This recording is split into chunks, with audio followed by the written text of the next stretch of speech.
Hey, c'est Mel, comment allez-vous mes chers Minimilo, et à ceux qui connaissent pas encore ma chaîne, je vous souhaite tout simplement la bienvenue.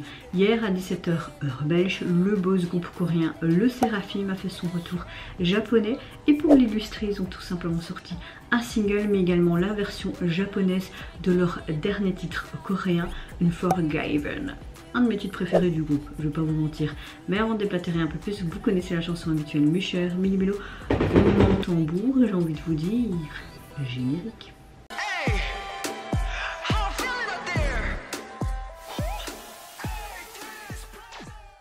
Vous allez me dire, mais Mel, pourquoi tu vas réagir à la version japonaise? Parce que parfois ils font des MV complètement différents, ou alors c'est un copier-coller, mais vous avez quelques scènes qui vont différer à celles de la version coréenne. Et comme c'est une de mes chansons préférées de Le Seraphim, j'aime beaucoup ce groupe depuis leur début, je me dis bah, on va aller tester ça, on va regarder ça et on va y réagir. Et puis c'est pour moi plus de travail, c'est pas spécialement pour vous. Non. En tout cas j'espère que vous allez bien mes chers Minimilo ce mercredi 23 août et que vous avez passé relativement une bonne journée. Moi écoutez, insomnie comme d'habitude, hein, voilà, donc sommeil, peu de sommeil, fatigué, chaleur, enfin, vous voyez quoi, le cheminement m'a avancé. J'ai un peu mieux que depuis lundi, parce que lundi c'est vrai que j'avais mal à la gorge, mal à la tête et tout. Là ça va mieux, juste encore une petite gêne. Mais dans l'ensemble, ma météo du jour c'est un peu comme le soleil qu'on a actuellement. Je suis relativement de bonne humeur. Allez c'est parti, let's go.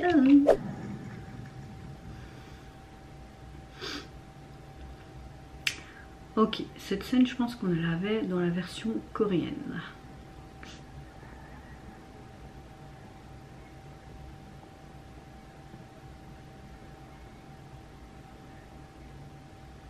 J'ai faim. Ding ding ding. Regardez, on va tous danser. Allez.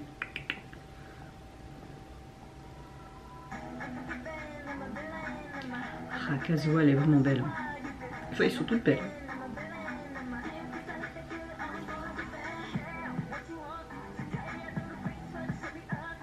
Ok.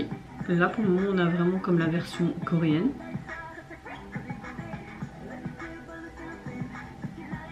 J'adore cette scène, elle est trop belle. Par contre ça, c'est différent. Ah, Chaewon.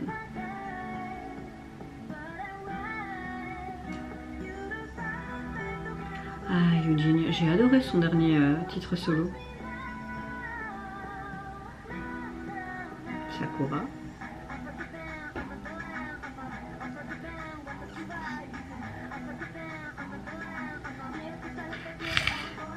Waouh, cette scène. Ok, ça c'est différent. Il n'y avait pas cette scène dans la version coréenne.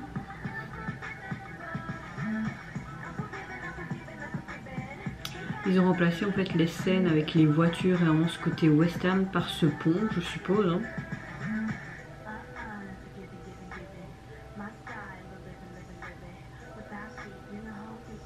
Cette scène, je me souviens pas trop non plus.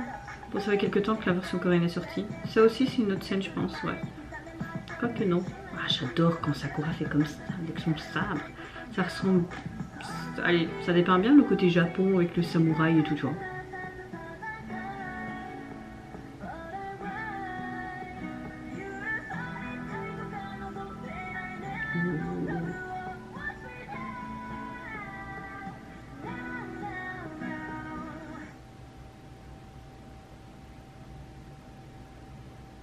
Excalibur.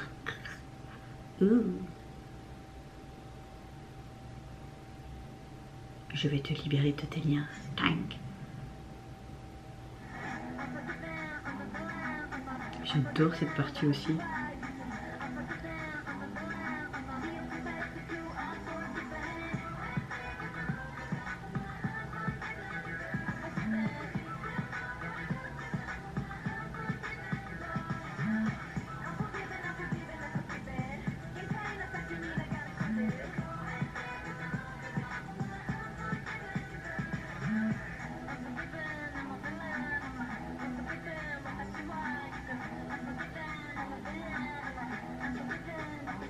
Cette scène non plus, il n'y avait pas dans la version coréenne. Hein.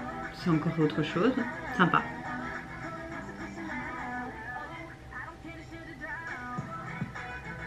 Celle-là aussi, il n'y avait pas.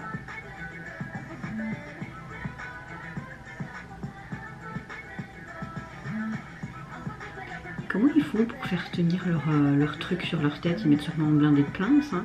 Ça va faire mal au tif, non?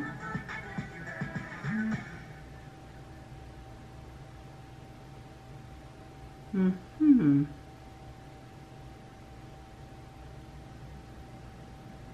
là là. Ah, ils ont cramé le pont, donc ils doivent s'échapper, quoi. Alors, on voit qu'il y a certaines similitudes avec la version coréenne au niveau du visuel, mais ils ont quand même fait l'effort où il y a beaucoup de parties vraiment nouvelles dans cette MV, notamment sur ce pont. Je pense aussi également où ils font vraiment une sorte de sacrifice avec un livre en flamme, des pains, quelques plans aussi de chaque membre. Donc voilà, ils ont quand même essayé de mixer quelque chose qu'ils avaient déjà fait pour la version coréenne et faire quelque chose d'autre pour une version japonaise. Je trouve quand même plus intéressant la version coréenne au niveau du visuel, mais ça n'entrave pas la version japonaise que j'ai bien apprécié à regarder aussi. On utilise beaucoup d'écran vert, mais c'est pas dérangeant, c'est quand même bien réussi. Leur tenue plus rosé, girly en mode Barbie sur ce pont, j'aime un peu moins. Je préfère vraiment les tenues qu'ils avaient dans la version coréenne et même dans les parties là. Mais voilà, c'est toujours une chanson que je kiffe. Je ne peux pas vous dire si je préfère la version coréenne ou japonaise, les deux se valent. Mais pour le visuel, je préfère quand même la version coréenne. Et puis j'aurais peut-être préféré même une toute autre version au niveau visuel pour la version japonaise, dans le même trip, hein, certes. Mais voilà, j'aurais peut-être préféré un peu autre chose. Maintenant je peux comprendre, hein, le budget, etc. Tu peux pas non plus, voilà quoi, money. Moi, je pense qu'ils rapportent bien avec tout leur groupe la hype quand même, non? Et leur succursale, non? Soit, je vais arrêter là.